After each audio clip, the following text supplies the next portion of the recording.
So in January, you posted a couple Instagram things that sort of implied that Tupac was alive and in Malaysia. Yeah. And also, I think you said some things maybe last year as well. And of course, that, you know, I'm curious, what was that? I already know, trust me, because when I said it, the whole world stopped moving. Like, everybody's like, what's going on? Like, I went and got 200,000 followers within 2 days. And I was like, wow, like, this is crazy. Germany's calling me. I don't even speak German, you know, so I don't even know what to do. Pretty much, the reason why I did it, it's a purpose for it, and you actually have to tune into the show to see why. Okay. It's a real good message why I did it. It's like, it makes the world reflect on ourselves. Like, wow, okay. Do you believe he's alive and in Malaysia? You just have to tune into the show for my answer. Oh, come on, Jay, I'm telling you, you just have to tune into the show for my answer. Like, I don't want to ruin it's an important message. Tupac's my godfather. So, that's all I have to say. It's just that, just tune in and just support us. Well, let me ask you, because you said you got all the followers and people in Germany calling you. Did you get any flack for that? Were people thinking, you know, that you were joking or being disrespectful or anything like that? Of course, you know, I meant no disrespect to that man's family. You know, that man's family is my family, you know. How did you feel about the Tupac hologram at Coachella a few years ago? I thought it was dope. I thought it was it's a step into the future. We're getting closer and closer to the future. It's 2019. I expected to see some flying cars. When the hologram happened, people, you know, lost their minds. I was there. And in general, people just really, you know, want to believe that the man is alive. That he's alive. Do you have any thoughts on why, you know, almost 25 years later, people, you know, why his legacy is as strong as ever?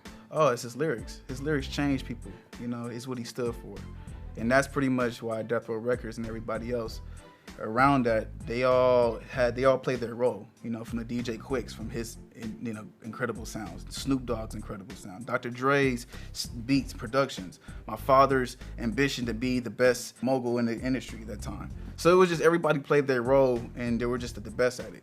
My father told me that Tupac never left the studio, never, and I believe it, because he has so many songs that you could drop an album today of his. And I know people are expecting new music of his too. Well, so after you post on Instagram that you need a producer in the studio to come in, of course. Of course. You're stoking the flames. Of course. Hello? You have a collect call from an inmate at the Richard Donovan Correctional Facility.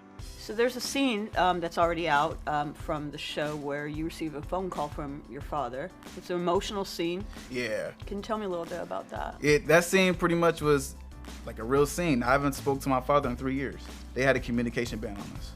So that we couldn't send letters, we couldn't pretty much do anything. I just had to pray and work hard. Why not even like email or anything? Nah, definitely not email. They said pretty much that they felt, the judge or whatever, they felt that that Suge Knight and his son, that they can't talk to each other. I don't know. It didn't make any sense. So when you got that phone call, can you describe to me like what was going through your head or your heart? Like, must have been very intense for you. I have all these cameras around me, and my father's just the first time calling my father. I mean, my father's calling me, and I don't know. I just hope that he's happy, because you know he's real private. This is the first time that we actually opened up. Like, this is the first time that people will see Suge Knight and see the inside of his family. What is he like? What kind of father was he like? You know, how is his kids? You know, so it's just, this is different parts. You mentioned how private he is. How did that phone call that's in the show come about? Did he have to be talked into it a bit? You know, it's a big step for him to be in a reality show. Oh yeah, it was all pretty much like, hey Suge Knight, we have your son, we're doing this. Is it okay? And he's like, anything to support my son, let's do it. So that's a good dad right there. What was it like growing up with him? It was the life. You know, like I think of it like this. We're in 2019. 10 years ago, everybody pretty much is pretty mad at us. You know, everybody was like, oh, Suge Knight, he's bad. 10 years before that, we ran the city. You know, everybody loved my father. He helped a lot of people in the music industry. So it's just, growing up, I witnessed a lot of greatness. I witnessed my father give back to the community. I witnessed my father employ jobs. That's really my idol to this day. He played for the Los Angeles Rams, and we have the Los Angeles Rams today. Like, everything is just working how it's just working for the best of us.